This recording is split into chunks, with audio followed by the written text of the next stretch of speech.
Halo, selamat malam. Selamat datang kembali di Jakarta Vintage IG Live. Malam ini kita akan ngobrol-ngobrol sama Didit Maulana, seorang fashion designer Indonesia yang terkemuka, yang nggak perlu lagi diperkenalkan sebenarnya karena udah semua orang udah tahu dan tinggal di Google aja sih.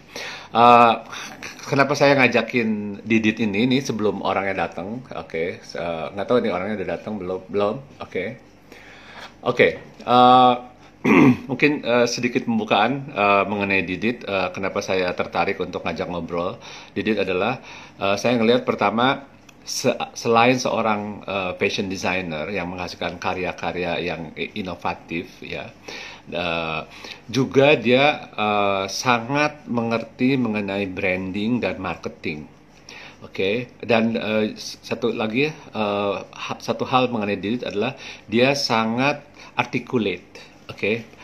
Pada saat menyampaikan pendapatnya atau insight-nya gitu, sangat terstruktur dan menggunakan istilah-istilah yang tepat gitu. Jadi sangat tepat kalau misalnya kita ngajak ngobrol dia tuh, jadi akan banyak mungkin pencerahan, banyak insight yang kita bisa dapatkan, selain juga tentunya inspirasi.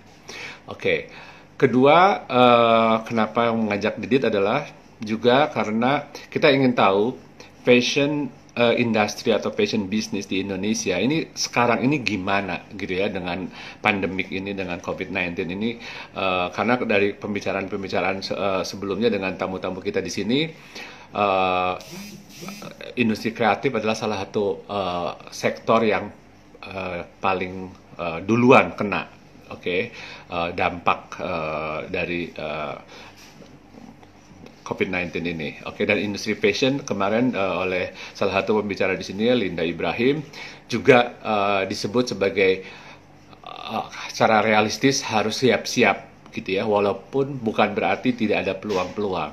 Oke, nah kita ingin mendapatkan insight gitu dari pelaku industri fashion, yaitu fashion designer yang punya brand, yang punya usaha di bidang fashion yang cukup lama dan punya audience atau followers yang cukup besar. Oke, yang saya maksud adalah Didit Maulana. Oke, sebentar lagi. Oke. Oke, thank you udah datang nih teman-teman. Kita menunggu kedatangan Didit Maulana. Kita akan bicara mengenai fashion industry, fashion business di Indonesia setelah kena dampak COVID-19 ini. Bagaimana prospeknya, apa problemnya, apa peluang-peluangnya gitu. Outlooknya seperti apa ke depan. Oke. Oke, kita tunggu kedatangannya Didit Maulana, seorang fashion designer Indonesia terkemuka, yang punya background, selain dia backgroundnya adalah pendidikannya adalah arsitek, tapi juga punya background bekerja di sebuah brand, jadi sangat marketing savvy, brand, apa, paham sekali mengenai branding gitu. Dan saya lihat dia itu juga multi talented, usahanya juga macam-macam, ada punya usaha restoran juga, jadi banyak kebisaannya, sehingga insight-nya pasti akan cukup kaya. Saya lihat akan banyak insight-insight baru. Halo. Halo Halo Dit, Mas, apa kabar? baik. Udah buka puasa nggak? Udah bukan. Oke, tadi dengar nggak aku kasih introduction? Iya, udah. Oke, aku bilang kalau Didit sih nggak usah dikasih introduction lagi karena semua orang udah tahu ini. Oke, oke. Tapi aku tadi kasih alasan kenapa aku ingin ngajak Didit ngobrol-ngobrol ya, um, Hmm. memberikan sedikit pandangannya mengenai dunia fashion, bukan bisnis fashion di Indonesia. Oke, saat ini setelah kena dampak COVID-19 ini, pertama, selain sebagai seorang, ini bukan lebay, bukan apa-apa, seriously, selain sebagai fashion designer yang terkemuka, oke, yang terkenal, juga sangat marketing sama branding savvy sekali gitu ya, karena background pekerjaannya begitu ya. Jadi saya impress sekali dengan kalau misalnya waktu di ngasih pandangan-pandangan gitu waktu kita menjadi juri itu di jadi judge di Blibli itu, wow hebat sekali gitu ya, dan sangat articulate gitu. Jadi pemilihan istilah terms-terms yang digunakan tuh tepat sekali gitu. Jadi kalau diajak bicara ini pasti akan menarik sekali. Jadi pandangannya luas. Jadi nggak melulu hanya ngomongin fashion gitu ya, desain segala macam, tapi lebih luas daripada itu gitu. Oke, nggak boleh diprotes kalau itu. Terima kasih, terima kasih. Oke. Nah sekarang langsung to the topic aja ya. Oke, gimana? Kasih sedikit overview mengenai bisnis fashion di setelah kena dampak. Jadi awalnya itu memang kita tidak pernah menyangka akan selama ini. Jadi apa yang kita kemarin sudah planning itu kan meleset semua. Termasuk adalah dengan kalau bulan Ramadan itu sebenarnya untuk fashion di Indonesia itu sebenarnya adalah saatnya mencangkul, istilahnya adalah kita mendapatkan banyak revenue atau sales gitu Mas di bulan Ramadan gitu. Tapi ternyata kan ya harus bergeser ya semua gitu. Jadi di awal sudah pasti tadinya optimis, terus kemarin sempat sedih, sekarang optimis lagi gitu. Jadi kurvanya begini. Oke. Nah, terus dan ini terjadi di semua ya, bukan hanya misalnya yang haute couture atau ready to wear, semua gitu, semua rata gitu ya, kena. Ya. Apakah ada sektor yang atau ada segmen yang nggak terkena, misalnya, atau relatif tidak terlalu terkena?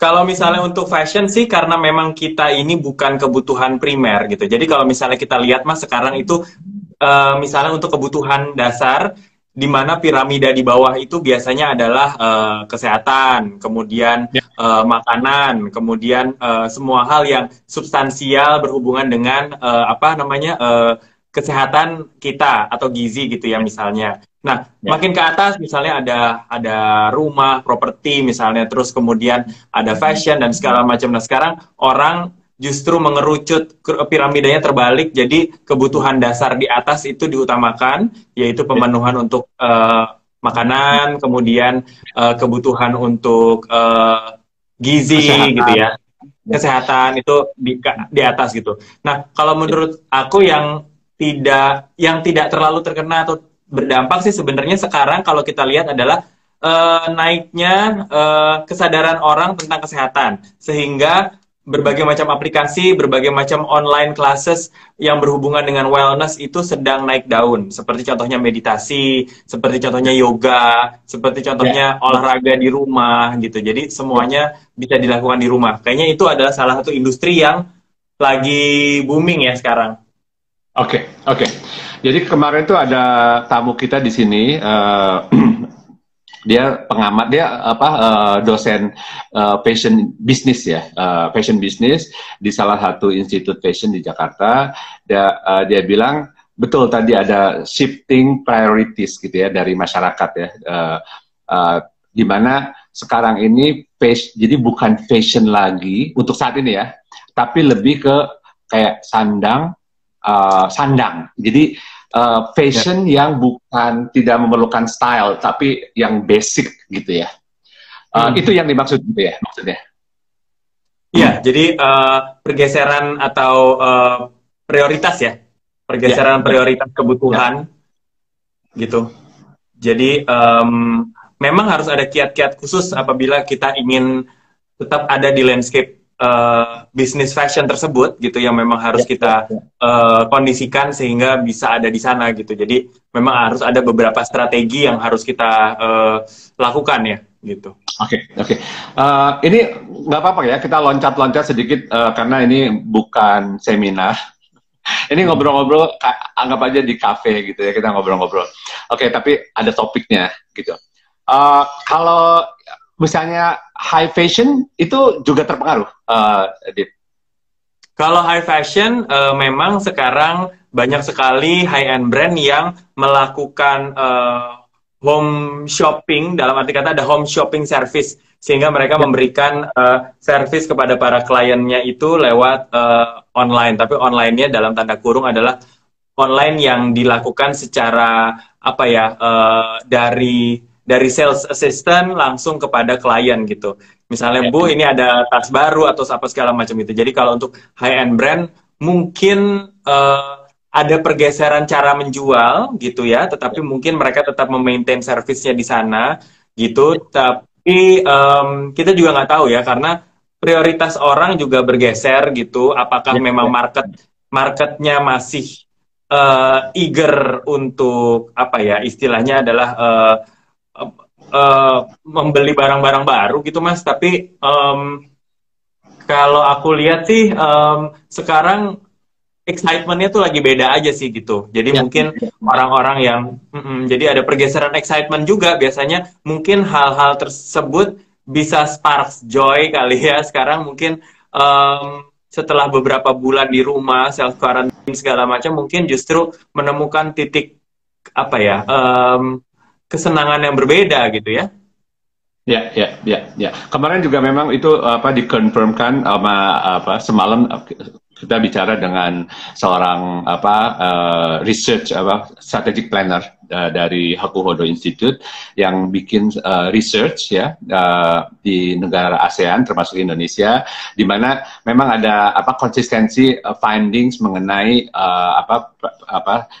shifting priorities gitu ya, kemudian juga mengenai tadi yang orang lebih fokus lebih ke yang basic gitu ya, itu konsisten lah ya pengamatannya.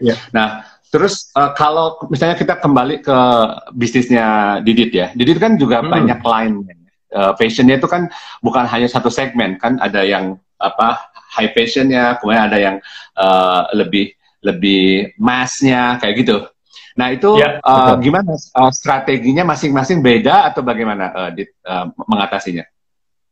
Kalau kita sekarang adalah memang biasanya ini customer made to ordernya itu banyak. Nah sekarang kita punya klien made to order juga ada beberapa yang memang mereka juga bilang untuk Lebaran ini kita pakai baju yang tahun lalu gitu. Mungkin juga hal-hal yang memang miss secara sales juga terjadi juga gitu. Tetapi yang penting adalah bagaimana kita tetap sekarang menjalin hubungan atau customer engagement dengan klien-klien yang ada gitu ya. Jadi sehingga tidak istilahnya adalah tidak, brand kita tuh tetap ada di brand awareness-nya tetap termaintain gitu sih, Mas. Oke. Jadi lebih ke retaining the client ya, the customers gitu. Jadi mungkin sales-nya belakangan, tetapi lebih ke relationship yang dibangun. Betul. Oke. Tapi gimana mempertahankan misalnya bisnisnya dong kalau gitu? Kalau bisnis kita yang kita lakukan sekarang adalah kita ini saatnya untuk menjual stok-stok dengan special discount. Jadi mungkin kalau ada teman-teman yang mau beli ikat Indonesia, this is the best time karena harganya lagi sangat friendly gitu ya. Kemudian kita juga akhirnya memunculkan, idenya adalah bagaimana kita memunculkan produk yang memang dibutuhkan sekarang, tetapi at the same time juga kita bisa berbagi dengan yang lain. Mungkin kalau brand-brand lain, contohnya adalah membuat masker kain. Kalau kami strateginya beda karena biarlah yang lain bikin masker. Kalau kita kemarin movementnya adalah kita menjual scarf, tetapi at the same time dari scarf yang dijual itu kita mendonasikan masker medis kepada dokter-dokter gitu. Jadi dari satu masker ada 5-10 masker, dari satu scarf ada 5-10 masker medis yang kami donasikan kepada para tenaga kesehatan. Oh oke. Jadi itu bagian dari reaching out ya, atau menunjukkan solidaritas dalam masa sulit ini gitu. Itu spontan ataukah itu strategi, brand strategi? Itu jadi kita setiap hari ada meeting work from home. Jadi memang ide-ide dari para ide-ide dari tim kami itu biasa dikumpulin. Nah ini kemarin ada yang pengen bikin masker kain, yang satunya nggak pengen segala macam, sampai akhirnya kita ya udah deh, gimana caranya, strateginya adalah kita tetap tag along sama movement yang sedang terjadi. Dan Ya, bagaimana ya. caranya di satu sisi bisa berbagi, tapi di sisi lain kita bisa istilahnya tetap memaintain sales kita gitu loh. Oke, oke. Jadi kalau saya baca ya dari apa artikel yang mengenai fashion industry atau fashion business di saat COVID-19 ini, itu ada yang bilang bahwa apa ada opportunity atau ada hikmahnya lah ya si COVID-19 ini bagi industri fashion, karena ini adalah kesempatan bagi industri fashion untuk berinovasi menggunakan teknologi gitu ya, dan mengurangi apa ya fokus pada sustainability, karena dianggap fashion ini sebagai satu industri yang kurang ramah lingkungan, terutama yang fast fashion gitu ya. Oke, apa pendapat Didit mengenai itu? Oke, sebelum dijawab, ini mau mengucapkan say hi ke Priscilla sama Devina. Iya, Tim iya. kita di Beli-Beli kemarin, seru banget. Jadi kalau sekarang Mas dibilang, banyak yang bilang, wah berarti pandemik ini dirasakan menjadi berkah untuk yang lain, tapi buat aku sih di titik sekarang, oke. Jadi memang kemarin tuh sempat ada yang bilang, dan ada yang juga bikin artikel bahwa, apa namanya, ada orang yang berpikir bahwa COVID ini menjadi berkah. Nah, udah nyala lagi. Ya, Oke, oke. sip. Jadi ada yang Sorry. berpikir bahwa apa namanya, halo Kakak Astrid Kuya.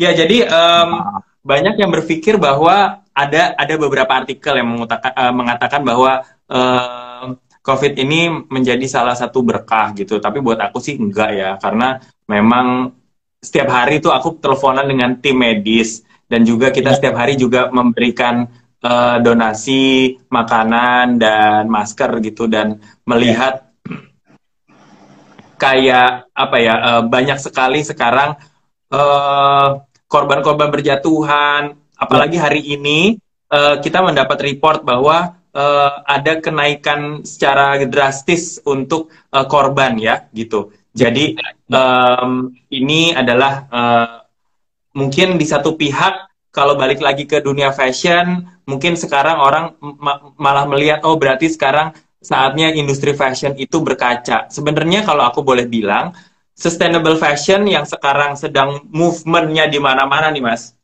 Ya, yang menjadi satu istilahnya adalah banyak orang yang menyalahkan industri fashion sebagai salah satu penyebab bencana untuk limbah segala macam. Sebenarnya adalah, kalau aku boleh bilang sih agak-agak ekstrim ya, tapi menurut aku adalah yang bencana tuh bukan industrinya, yang bencana itu adalah orangnya gitu. Karena sekarang bagaimana kita tidak akan ada supply kalau nggak ada demand gitu. Jadi mindset kita yang selalu ingin membeli yang baru dan segala macam itu yang membuat akhirnya industri tersebut tetap ada. Tetapi apabila kita bisa bertanggung jawab terhadap diri kita sendiri untuk memilah dan memilih apa yang harus kita beli, sebenarnya ini akan menjadi satu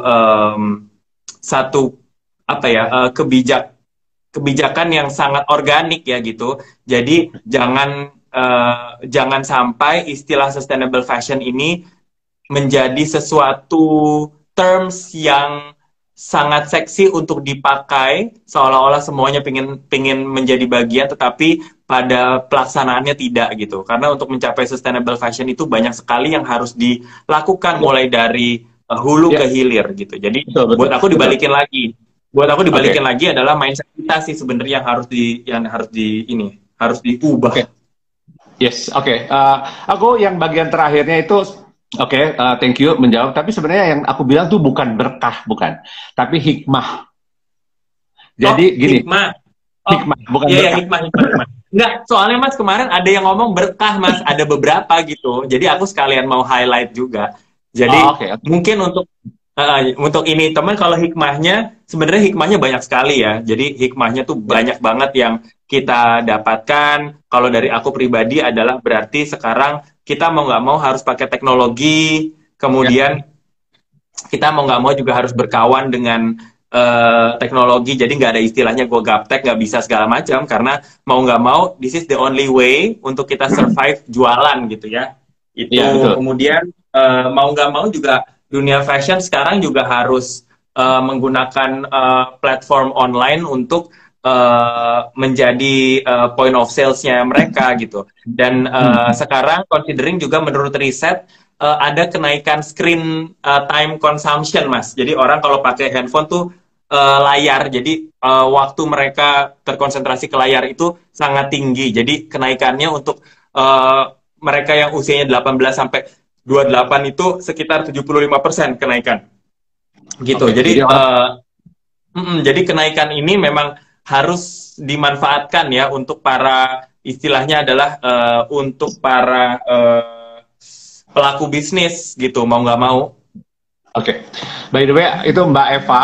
Oke, dia juga akan jadi tamu kita di sini. Dia bilang Mbak setuju Eva. banget. Oke, iya, bentar ada komentar lagi ya. Ada yang komentar mengenai bajumu tuh. Oh ya. Oke, kemarin tuh aku nanya ke Mbak Linda itu. Oke, memang ini secara umum kan memang kayaknya agak harus siap-siap gitu kan ya. Secara realistis tuh 2-3 bulan, 6 bulan ke depan tuh harus siap-siap lah. Sebenarnya bukan hanya fashion, tapi semua sektor lah. Tapi kalau misalnya kita ngomongin fashion, oke, ada nggak sektor apa atau segmen-segmen atau sektor-sektor dalam fashion yang lebih berpeluang dibandingkan dengan segmen-segmen lain? Atau misalnya gini, oh mungkin modest fashion akan lebih berpeluang, oke, atau yang casual, yang ready to wear masih ada lah gitu pasarnya dibandingkan misalnya high fashion yang bling-bling, yang payet-payet atau whatever gitu. Gimana? Kalau dari Didit gimana ngelihatnya?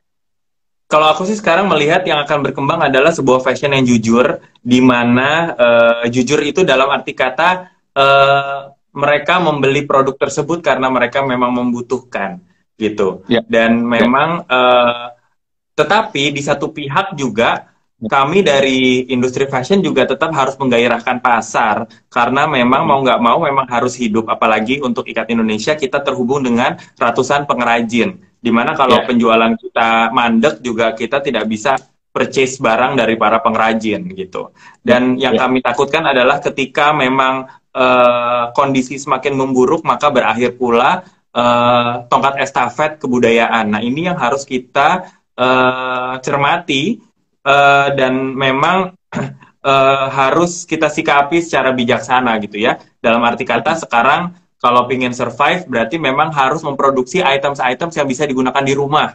Items-items yang tadi Mas Lutfi bilang seperti casual wear gitu ya. Kemudian modest wear, modest fashion gitu, karena sekarang juga mungkin setiap orang istilahnya apa ya lebih sering melakukan ibadah juga karena memang lagi bulannya gitu ya. Dan yang sedang berkembang kalau menurut aku adalah sekarang aksesoris, Mas, karena tren aksesoris itu karena gini, orang Indonesia itu kan kita punya kecenderungan kita tuh selalu kirim-kirim untuk teman-teman, apalagi kalau lagi lebaran. Jadi istilahnya kirim bingkisan gitu ya, bingkisan lembaran. Nah, mungkin kalau misalnya kita mau bertahan adalah membuat items-items yang bisa dikirim-kirim. Misalnya kayak sebentar lagi kan, kalau dari Ikat sendiri kita akan memproduksi sajadah gitu. Ini pertama kali kita membuat sajadah gitu ya. Ada 3 style nanti. Jadi ini pun kita memprediksi bahwa ini bisa menjadi souvenir ketika orang ingin membagi-bagikan kepada yang lain gitu.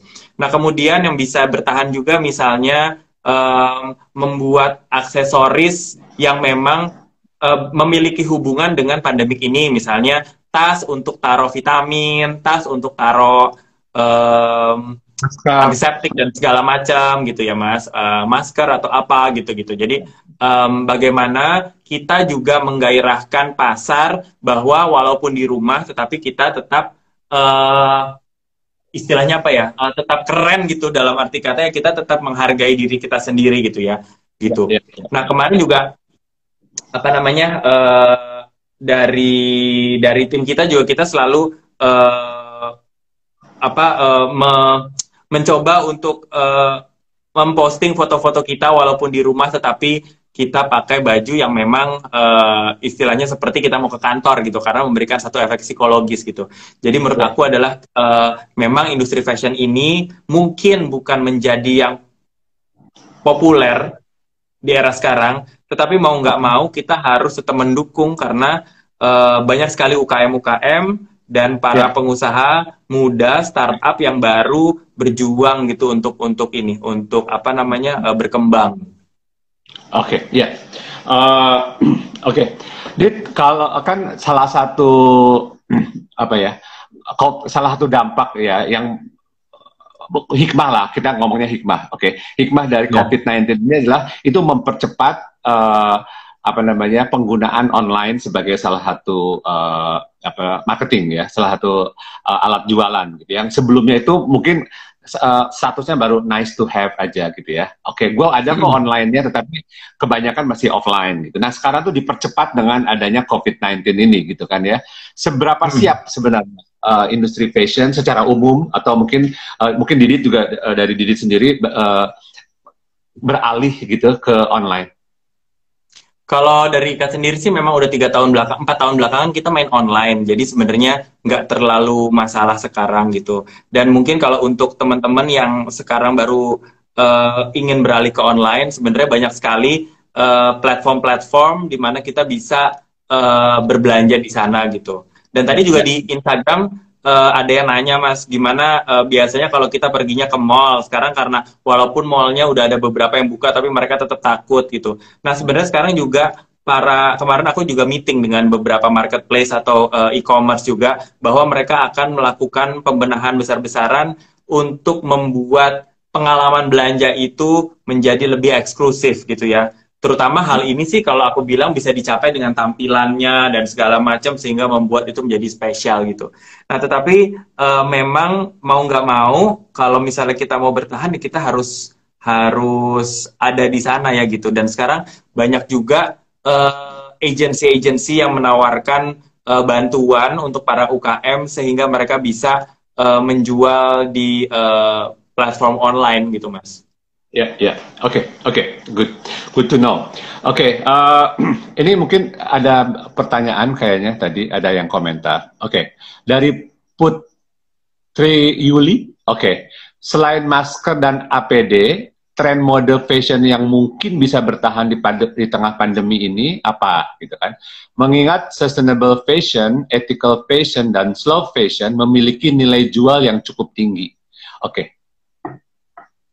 Masing-masing ada pasarnya sih, karena pasar Indonesia besar gitu. Dan kalau misalnya ngomongin fashion juga, kita di masing-masing marketplace gitu ya, mereka juga sudah mulai mendiferensiasi dengan tone and manner yang berbeda setiap kali mereka menampilkan koleksi-koleksi gitu. Kayak contohnya, aku kan ada di di salah satu marketplace, ada di JDID gitu ya, dan itu pun juga sangat curated sehingga diferensiasinya jelas gitu. Jadi ketika kita mau yang istilahnya apa ya, yang mass, kemudian yang premium gitu ya, itu semua ada gitu. Nah sekarang karena kita antara sustainable fashion, antara fast fashion dan segala macam semua campur menjadi satu, sehingga kita harus menunjukkan value-value dari brand yang kita punya di sosmed platform masing-masing gitu. Sehingga sekarang orang akan lebih melihat kenapa ya harus beli brand ini, apa yang ditawarkan gitu. Dan kadang juga yang ditawarkan itu orang tertarik tidak hanya dari produk, Mas, tapi ketika brand tersebut dia bisa memiliki empati terhadap keadaan yang sedang terjadi sekarang, sehingga orang merasa bahwa oh we're together in this nih, bareng-bareng gitu. Oke, ini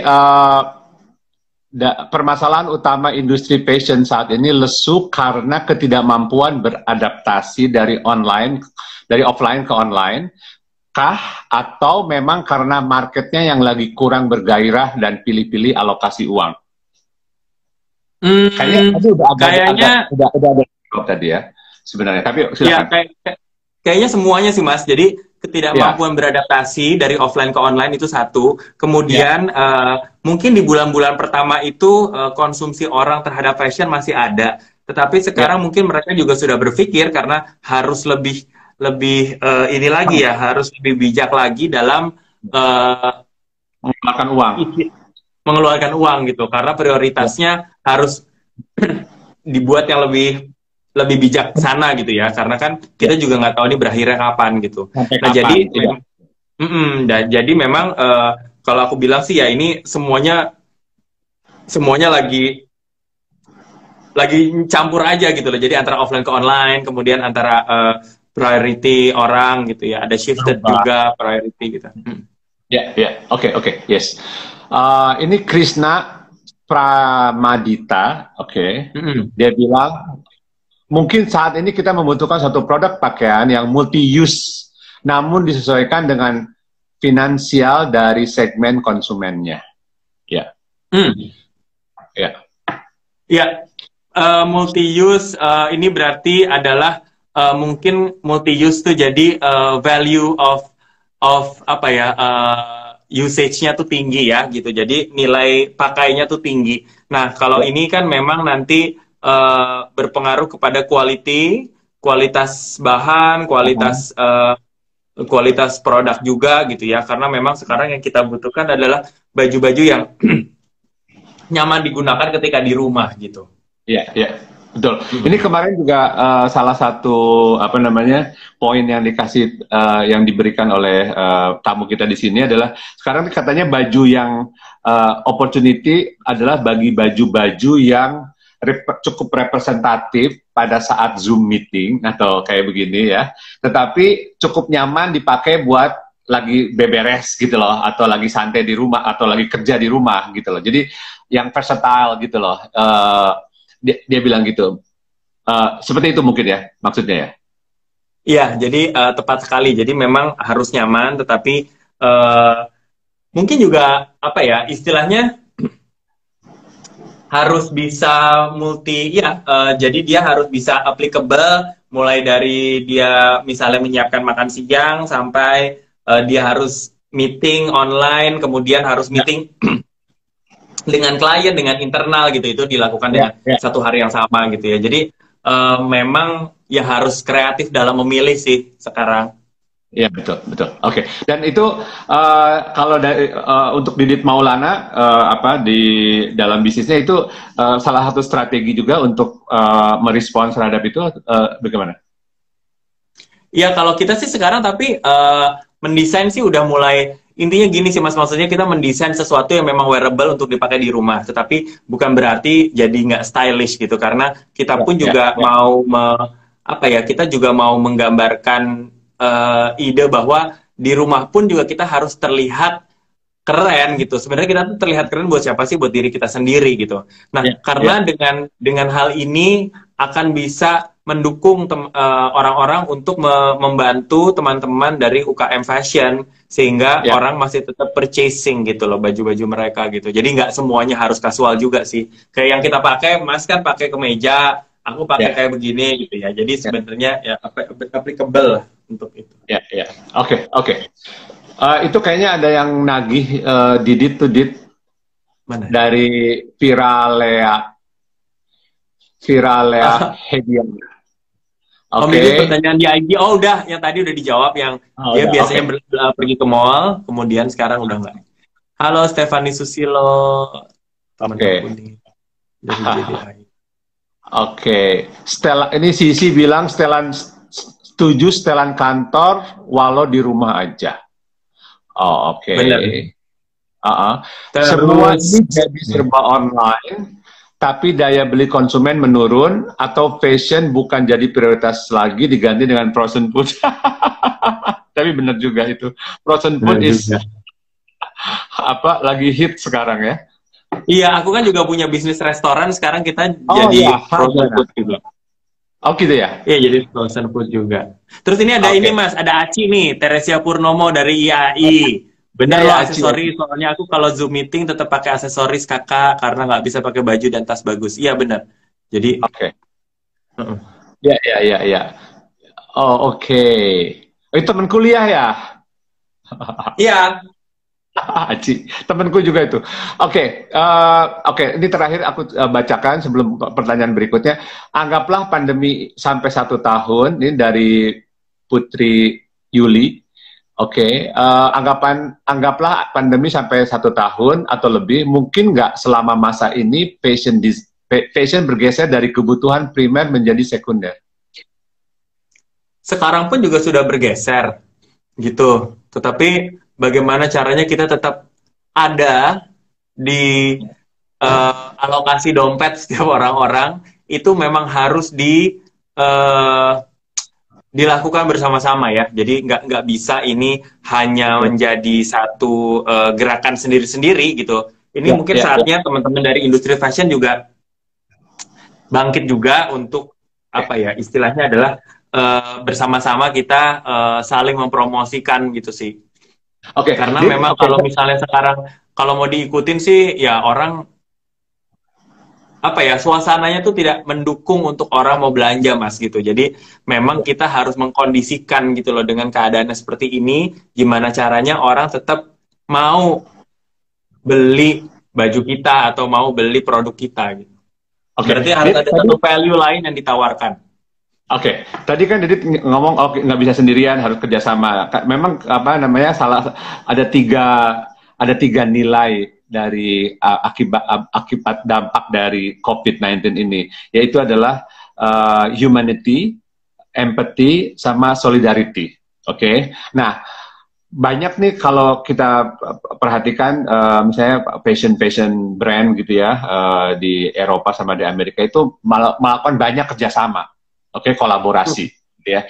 Nah di Indonesia ini kan ini salah satu fashion designer yang papan atas lah ya, itu terjadi nggak di kerja kolaborasi untuk bagaimana semacam bikin kayak tadi Didit bilang, bikin kampanye nih gimana do something gitu, we as a community gitu ya, untuk bagaimana supaya fashion ini selamat gitu, tetap tetap nanti apa namanya COVID-19 udah lewat kita masih selamat gitu, survive itu gimana, ada nggak kerjasama kolaborasi di antara para fashion designer atau brand-brand fashion di Indonesia?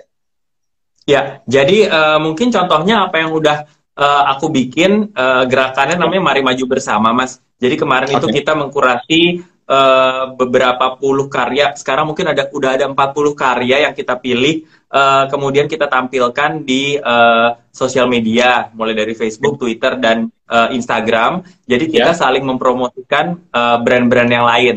Jadi kemarin itu kita mempromosikan mulai dari rasa itu yang produk kuliner, wastra produk kain, kemudian ada busana, busana itu apa namanya untuk fashion gitu ya, sama kriya, kriya itu lebih ke kerajinan gitu. Nah kalau Ya. menurut aku sih sekarang memang untuk membuat satu movement yang bersama-sama mungkin akan dilakukan gitu ya. Tapi sekarang kita biasanya adalah secara personal saling menggunakan platform yang kita punya untuk saling mendukung gitu sih. Cuman kalau aku bilang sih memang harus difikirkan ya, karena memang ini adalah kita harus bikin satu apa?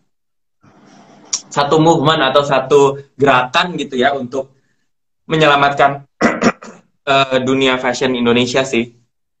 Oke, kalau peran asosiasi gimana Dit dalam hal ini? Kan Didit nggak tahu apakah Didit anggota dari salah satu asosiasi fashion ataukah enggak. Oke. Saya pengen tahu gimana asosiasi ini, kan ada 3 atau 4 sekarang kan ya. Itu what are they doing?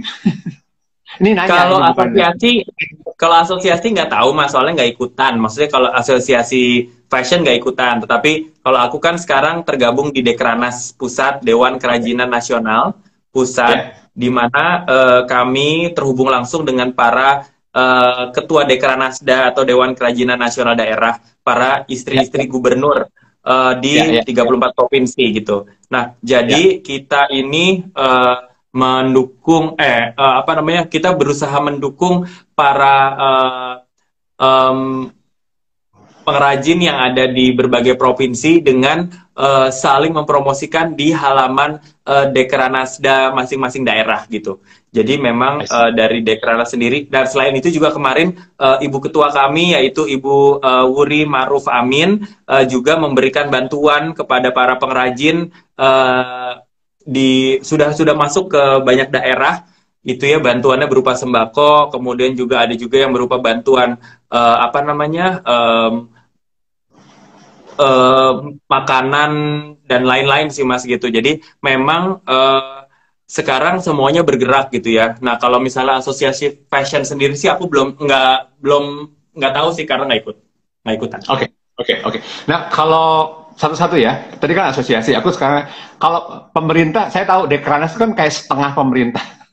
Ya kan ya.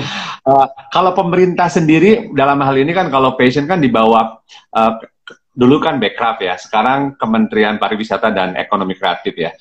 Itu apa yang udah dilakukan yang setahu Didit? Apa ya? Aku nggak terlalu update juga sih Mas dengan program-program dari pemerintah gitu. Jadi nggak bisa bicara banyak gitu ya. Tapi yang pasti adalah sekarang ini sebenarnya kita adalah saatnya untuk kita tidak menunggu, tetapi kita pun juga bisa bergerak bersama untuk menyelamatkan para UKM atau pengrajin di Indonesia dengan tidak hanya mencintai tetapi membeli produk mereka gitu. Karena menurut aku juga pemerintah saat ini pasti istilahnya banyak yang di agendanya. Banyak urusan ya. Ya, oke, ini menarik sekali karena kan ini Didit jawabannya tuh pemerintah tuh bukannya nggak respect, tapi tahu diri apa ngertiin lah gitu kan ya. Jadi nggak banyak nuntut gitu. Karena beberapa sektor yang lain itu benar-benar sangat atau mengharapkan pemerintah do something gitu ya untuk menolong industrinya masing-masing gitu loh, gitu ya. Nah, Didit ini kenapa Didit? Karena memang jadi ada beberapa orang juga yang selalu pinpointing atau nunjuk gitu ya, misalnya ini berarti yang salah ini dan segala macam. Cuman kalau menurut aku soalnya dari awal bergerak nih Mas, tahun 2010 mulai riset itu memang kalau menurut aku jadi kalau misalnya memang visi kita untuk bergerak maju mandiri ya kita tidak usah menyalahkan atau menunggu siapa-siapa. Jadi ya kita bergerak maju aja gitu. Dan biasanya pemerintah nanti akan masuk sebagai karena pembuat kebijakan ya gitu. Sehingga misalnya waktu itu di pemerintah di Bali gitu mengharuskan karyawan staf pemerintah memakai busana dari bahan tenun misalnya gitu. Jadi ini yang bisa membuat, jadi karena ini pembuat kebijakan, jadi membuat industri jadi maju gitu. Nah, sebenarnya adalah nanti dikembalikan masing-masing ke pemerintahnya, apakah itu di kementerian ataukah di jajaran pemerintah daerah gitu ya, bagaimana mereka memiliki concern terhadap kebudayaan gitu. Dan kalau kita lihat sekarang kan memang concernnya itu lebih ke masalah kesehatan dan apa namanya alokasi biaya pemerintah pun juga banyak di-cut karena pemerintah berusaha untuk melakukan pembenahan di sektor kesehatan dan menyelamatkan industri yang lain gitu. Jadi buat aku sekarang adalah ya kita saling bareng-bareng aja sih. Oke. Thank you. Ini aku bacakan ada komentar kayaknya cukup menarik. Oke, ini sebentar. Oke.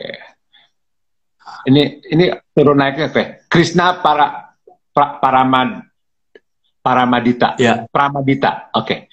Mungkin kalau saat ini karena masih pandemi, mungkin kebutuhan sandang mengalami pergeseran, namun kita sebagai desainer dituntut untuk kreatif untuk bagaimana membuat sandang yang banyak fungsi. Ini yang tadi kita udah bicarakan ya, Dit ya? Ya, itu tadi ya. Jadi memang banyak fungsi, harus nyaman. Kemudian juga kita mungkin sebagai desainer juga bisa menekan keinginan untuk bikin items-items yang ekstravagansa gitu. Jadi lebih yang fungsional. Oke, oke. Dit, kalau pilarnya dunia fashion itu atau industri apa bisnis fashion itu, oke, kan ada fashion designer gitu ya, atau designer gitu ya. Kemudian ada pengrajin atau artisan gitu ya. Kemudian ada industri yang lainnya apa misalnya kayak IO-nya kalau untuk fashion show segala macam gitu ya. Mana yang paling duluan, yang paling menurut Didit yang harus diselamatkan atau dibantu duluan tuh yang mana? Pilar yang mana? Pilar yang mana yang harus dibantu duluan sebenarnya adalah yang langsung memiliki akses ke sales atau jualan. Karena ketika pilar ini diselamatkan, maka dia bisa menyelamatkan yang lain. Misalnya apabila sebuah brand masih bisa bertahan hidup sekarang, maka dia akan memiliki kemampuan untuk misalnya mengambil bahan dari para pengrajin. Kemudian juga misalnya dia memiliki kemampuan juga untuk membuat fashion show, misalnya fashion show online segala macam. Jadi sebenarnya salah satu yang harus diselamatkan itu ya para pengusaha di bidang fashion gitu ya. Maksudnya para pengusaha fashion kalau gitu. Karena ini kita lagi ngomongin fashion gitu. Karena si pengusaha ini dia bisa banyak stakeholder yang tersambung olehnya gitu. Oh, justru pengusahanya yang harus diselamatkan supaya brand-brand ini tetap jangan sampai bangkrut atau hilang gitu kan ya. Karena Jadi itu memang yang akan terus sorry, silakan. Jadi memang ini yang memang harus diperhatikan karena kalau mereka runtuh, maka tidak akan ada orang yang purchase bahan dari pengrajin, tidak ada orang yang bisa hire model, tidak ada orang yang bisa bikin fashion show misalnya gitu. Jadi sekarang memang mungkin salah satunya yang harus diselamatkan duluan adalah para pengusaha sih gitu. Oke, oke. Ini menarik sekali karena saya tadi tuh aku kira jawabannya tuh oh pengrajin, oh IO itu gitu loh segala macam. Atau ya gitu. Oh ternyata pengusaha karena itulah dia yang banyak banyak sektor, banyak stakeholders yang menggantungkan diri pada fashion brand itu ya, pada desainer itu. Oke. Karena kalau misalnya kita membantu pengrajin, akses pengrajin yang terhubung dengan pemerintah itu dikit banget, Mas. Oke, oke. Istilahnya, kalau misalnya ada exhibition atau ada bazar yang diajak dia lagi gitu loh. Sedangkan banyak sekali para pengrajin di daerah-daerah yang untuk akses handphone aja nggak bisa gitu. Nah, jadi ketika kita bisa kayak misalnya Ikat Indonesia, kita punya pengrajin yang dari mulai daerah yang 4G-nya ada sampai yang teleponnya itu mungkin tidak ada kamera atau apa gitu loh. Jadi atau bahkan juga nggak punya handphone gitu. Nah, jadi dengan menyelamatkan para pengusaha-pengusaha ini, maka bisa membuat apa ya siklusnya tetap berjalan. Oke. Ini mungkin semoga di sini ada ada orang pemerintah. Jadi ini masukan yang bagus sekali. Kalau menurut saya on point sekali nih apa yang diomongin sama Didit itu sangat-sangat clear dan nggak dan bukan selfish gitu. Oh, karena gue ini fashion designer, gue selamatin dong enggak. Tapi karena melihat secara makro justru ya. Oke, thank you. Kemudian kemarin ada pembicaraan juga mengenai salah satu marketing tool untuk dunia fashion adalah fashion show. Oke, karena kan itulah alat untuk mengkomunikasikan atau medium untuk mengkomunikasikan koleksi baru dan lain-lain gitu. Nah sekarang kan tidak memungkinkan ya. Kemarin juga beberapa fashion show kan dibatalkan di bulan Maret kemarin tuh. Nah itu kira-kira kebanyakan orang sekarang pindah dong ke online, virtual fashion show segala macam. Nah, Didit ngelihatnya gimana? Masa depan fashion show sebagai salah satu marketing tool dari dunia fashion itu kedepannya akan seperti apa? Nah, kebetulan membahas fashion show ini kemarin juga terakhir kan aku harusnya fashion show kan yang bersama Plaza Indonesia yang kemarin juga akhirnya di cancel. Itu padahal panggung udah jadi Mas, segala macam udah jadi gitu ya. Jadi akhirnya terjadi gitu. Nah, kalau menurut aku adalah sekarang masa depannya memang mau nggak mau ada di online gitu. Nah, tetapi bagaimana kita bisa membuat narasi yang pas sehingga fashion show tersebut di satu pihak terlihat memberikan optimisme, tetapi di pihak lain juga dia harus mampu menjaga sensitivitas yang sedang terjadi, karena tidak semua sekarang memiliki kemampuan untuk berbelanja fashion, sehingga narasi dari produk fashion ini dia harus semakin humble, dia harus semakin merunduk istilahnya ya. Mm-mm. Ya, oke, oke. Nah, bagaimana dengan apa namanya, kemarin ada juga yang ngomong bahwa jangan sampai nih virtual atau online fashion show itu hanya seperti fashion TV yang fashion show terus di capture sama kamera kayak gitu-gitu, tapi harus mengerti mediumnya gitu loh. Storytelling dari koleksinya segala macam tuh harus digambarkan kayak pakai 3D lah, kayak arsitek bikin Ya. rumah atau bikin gitu. Nah, harus seperti itu. Nah, karena selama ini kalau yang ditawarkan waktu misalnya Senayan City kemarin, oh yang next break fashion show akan streaming, dia bilang gitu ya. Tapi itu kan hanya memindahkan mengcapture Format. fashion show biasa ke online gitu, tapi tidak menyesuaikan dengan mediumnya. Itu gimana menurut Didit? Jadi sebenarnya adalah ketika kita melakukan suatu inovasi, kita juga harus Ya, melihat apakah pasarnya ready atau enggak gitu. Apakah oke. is it just such a waste or not gitu ya. Jadi Ya, benar-benar kita harus bikin istilahnya apa ya?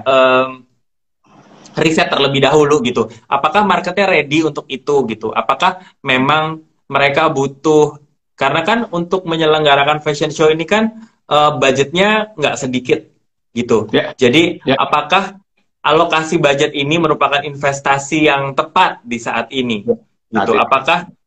Apakah marketing budgetnya memang benar untuk dialokasikan ke sana, dan apakah memang pengeluarannya ini bisa reflected ke sales yang akan terjadi gitu. Ini yang harus memang difikirkan betul-betul ya. Jadi jangan sampai nanti misalnya ada teman-teman yang mau bikin online fashion show segala macam, tapi marketnya nggak ready atau barangnya nggak ready gitu. Istilahnya adalah pengeluaran ketika kalian bikin acara itu nggak boleh lebih besar dari 10% dari istilahnya, jadi budget marketingnya jangan sampai lebih besar 10% dari sales yang ada gitu. Jangan sampai bikinnya 60 juta, salesnya 80 juta, capek-capekin aja cuman dapat 20 juta gitu kan. Oke, oke. Dit, kayak kira-kira ini rata-rata atau mungkin Didit tanpa harus buka rahasia dapur, bisa bertahan berapa lama nih? Kalau keadaan ini misalnya sampai Desember ini, apakah bisa bertahan nggak? Ataukah bakalan banyak yang istilahnya rontok? Yang tutup sih udah banyak, Mas. Teman-temanku tuh udah banyak banget yang tutup sekarang gitu. Gitu Oh, dan memang apa ya? Banyak juga teman-teman juga yang memang sudah tutup dari awal pandemi itu, dia udah tutup. Memang udah ditutup semua, tapi masih jual, tapi stok-stok yang ada aja gitu. Gitu. Jadi memang kekuatan bertahannya di apa ya? Maksudnya bagaimana kebijakan masing-masing juga gitu. Mungkin kalau yang dananya besar, maka dia akan apa ya?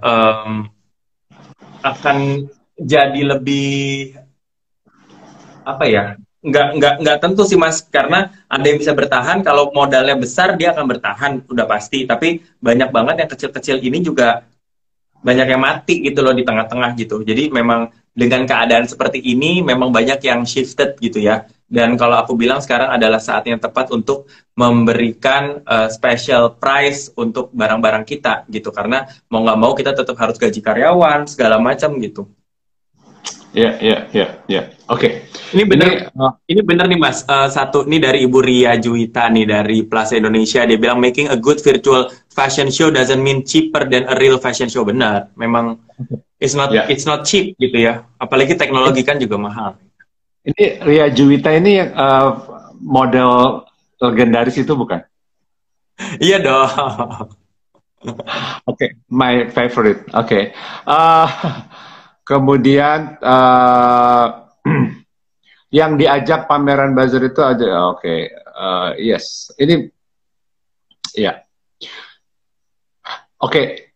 Nah, Dit, ngelihat ke depan ini, setelah Ya. misalnya katakanlah pandemik ini 3 bulan lagi lah ya, nggak tahu itu apakah itu optimis atau pesimis, saya nggak tahu ya. Katakanlah 3 bulan, di bulan Agustus atau September baru berangsur-angsur normal, katakanlah, oke. Apa namanya? Didit ngelihatnya dunia fashion, industri fashion Indonesia itu akan tetap cerah ataukah akan mengalami satu kayak kemunduran? Oke, kalau misalnya harus memberikan prediksi, kalau aku sih lebih apa ya istilahnya adalah harus tetap berpikir optimis. Jadi apapun yang terjadi kita berpikir optimis gitu. Bahkan ada orang yang bilang kenapa sih lo tetap tetap istilahnya apa ya bisa optimis gitu? Karena sekarang kita nggak punya pilihan lain. Istilahnya adalah the only way is to go up gitu ya. Jadi kita harus mau nggak mau kita ke atas gitu ya. Dan yang terjadi sekarang mungkin apabila karena di IKAT sendiri juga kita berusaha bagaimana caranya bisa menghidupi tim yang masih bertahan karena banyak juga dari tim-tim kami yang sudah pulang kampung di awal-awal gitu ya. Jadi bagaimana tetap bisa bertahan juga di era sekarang gitu dan bagaimana juga menumbuhkan optimisme di apa namanya tim antar tim gitu. Karena kalau satu brand dia tumbang, maka brand-brand lainnya tuh bisa panik juga gitu ya. Jadi sekarang kita bertahan untuk semuanya sih, Mas. Oke, jadi memang gini, aku nih ngajak teman-teman untuk ngobrol di IG Live ini sebenarnya antara lain adalah ini kan sekali biasanya justru di bagian akhirnya yang bagian yang paling menarik gitu. Tadi kita ngomongin soal, jadi ada banyak yang optimis tapi dia realistis gitu kan, dia ngasih kayaknya lu siap-siap deh. Kemarin tuh juga salah satu pembicara bilang siap-siap, dalam ini akan lebih lama daripada perkiraan kita gitu ya, bukan hitungannya bukan bulan 1-3 bulan sampai 4 bulan enggak, tetapi mungkin setahunan gitu. Nah, Didit ngelihatnya bagaimana? Walaupun tetap optimis, tapi apakah melihat itu juga atau bagaimana? Ataukah tadi yang pertanyaan tadi, apakah ini setback bagi dunia fashion ataukah justru opportunity?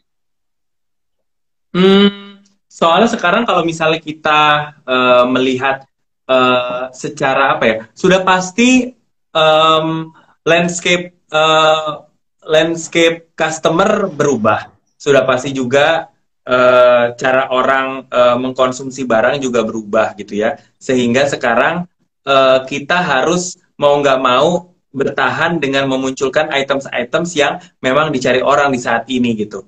Mungkin kalau misalnya membuat barang-barang yang memang dibutuhkan oleh para ada jam lupa matiin. Nggak apa-apa. Iya, jadi memang jadi memang apa ya? Kalau mau dibilang sih untuk persiapan kita tidak menyiapkan apa-apa sih kalau dari IKAT gitu. Yang kita punya cuman ya kita tetap jualan aja dan kita tetap optimis melihat ini gitu ya. Karena kita percaya pasti akan segera berakhir gitu. Karena kalau misalnya kita sekarang siap-siap udah membuat satu rencana seperti apa itu karena for us itu what you think you become. Jadi kita mikirin apa itu yang terjadi gitu. Jadi ya udah kita just go with the flow. Ini arusnya sangat besar. Jadi kalau kita mau melawan menghabiskan energi, jadi ya udah enjoy the ride. Kita ikutin aja. Kalau emang harus di rumah ya di rumah dulu gitu. Aduh, it's a good point. Karena ini saya hanya mengkonfirmasi tadi pendapat Didit itu, mengkonfirmasi research finding semalam itu ya, yang dibikin sama Hakuhodo Institute, bahwa orang Indonesia dibandingkan dengan orang-orang Singapura dan negara-negara ASEAN, kita tuh karena pandemik ini, itu kita tetap stress levelnya itu yang paling rendah. Jadi orang Indonesia itu disimpulkan sebagai orang yang sangat easy going gitu ya, tidak terlalu banyak mikir, tidak terlalu banyak mikir ke depan seperti persis Dik. Jadi ya udah enjoy the ride aja. Apa namanya? Nggak terlalu harus worry too much gitu loh. Jadi itu mengkonfirmasikan findings itu. Oke, ini ada dari Stefani. Be optimistic, do our best, prepare for the worst. Oke, jadi expect the best, prepare for the worst.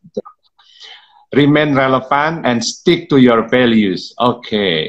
Yes, ada Pandit. Oh ini banyak sekali nih. Sebentar.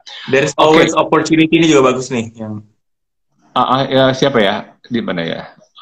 Dari Riju, Ibu Riju.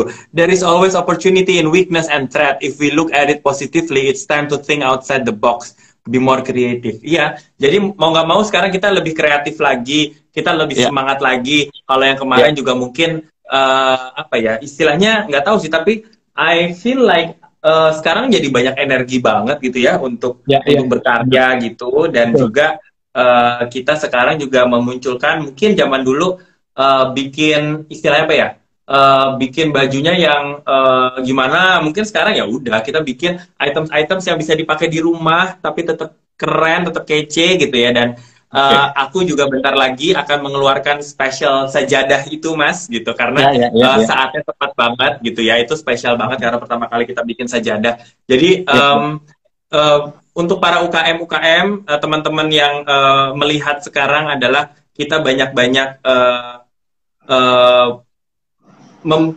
melihat atau mengkonsumsi hal-hal yang bisa membuat kita menjadi optimis gitu ya. Tetapi di lain pihak juga kita tetap aware tentang keadaan yang terjadi. Jadi jangan sampai saking optimisnya keluar nggak pakai masker, terus dari luar nggak cuci tangan, nggak mandi segala macam. Jangan gitu juga gitu ya. Jadi santai boleh, tapi harus tetap alert ya. Iya, alert ya, harus tetap aman juga gitu ya. Oke.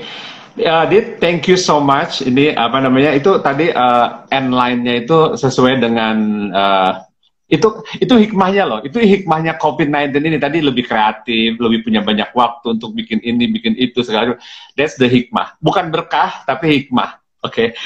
Dan itu semangatnya sama itu exactly what we expect gitu ya, dari teman-teman yang hadir di sini adalah never give up. Thank you untuk waktunya, 1 jam lebih. Thank you, insight-nya sangat berguna sekali. Dan kepada teman-teman yang ada di sini, thank you udah join, udah dengerin, udah partisipasi. Besok kita akan bicara dengan Mbak Lucy dari Cinderella from Indonesia. Dia ini jam 8 malam juga, dia dari Batam. Udah keliling Indonesia, keliling dunia, karena dia punya satu outreach program memberdayakan narapidana perempuan dengan membuat boneka-boneka dari batik. Menarik. Nah, jadi dan dia bisa menggalang dana itu dari other people's money untuk membantu kegiatannya. Jadi uangnya bukan dari dia sendiri, karena dia nanti akan ditanya uangnya dari mana, kok banyak banget kegiatannya, bisa ngasih pemberdayaan banyak banget gitu ya. Nanti besok kita tanyakan ke Mbak Lucy dari Batam. Brandnya namanya Cinderella from Indonesia. Jadi menarik sekali. Besok jam 8 malam di Jakarta Vintage IG Live. Dan semua pembicaraan kita nih yang lalu-lalu dan sekarang itu akan ditayangkan juga di YouTube dan di Spotify. Namanya Jakarta Vintage. Beberapa hari kemudian setelah diedit sedikit. Terima kasih sekali lagi, terima kasih waktunya, dan selamat malam semuanya. Sampai besok jam 8 malam. Thank you. Bye-bye. Thank you. Bye. Bye.